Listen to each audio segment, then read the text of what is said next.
yi subscribe wannan account din domin ganin irin waɗannan sababbin. Salamu alaikum, sunana Rahama Sadau. Ku yi subscribing, sannan ka ku manta ku yi liking, ku yi comment da kuma subscribe.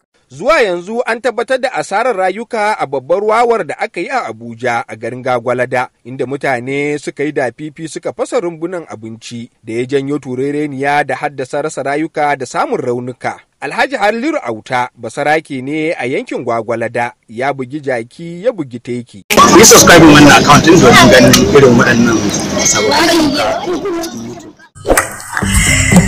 Salamu alaikum, sunana Rahama Sadau.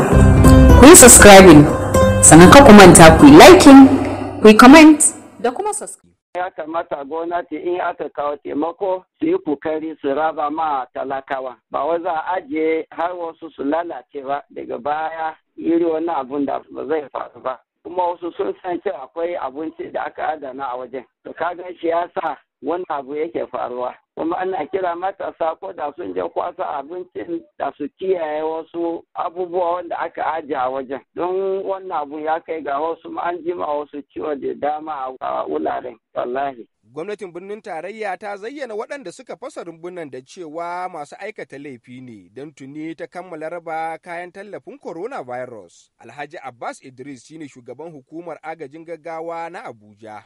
In ka lura a gabana yanzu wannan report ne wanda muka rubuta, an riga an gama shi, an wallafa shi. Idan ba mu gama raba kayan nan ba za mu rubuta wannan report ba.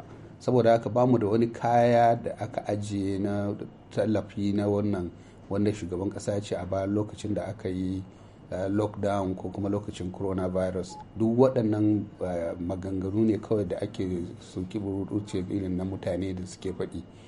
In aka ce haka to me kai akwai tallafi da ake bayarwa na kayayyakin magunguna ne da aka je aka faffasa store na magunguna ana kwashe kayayyaki.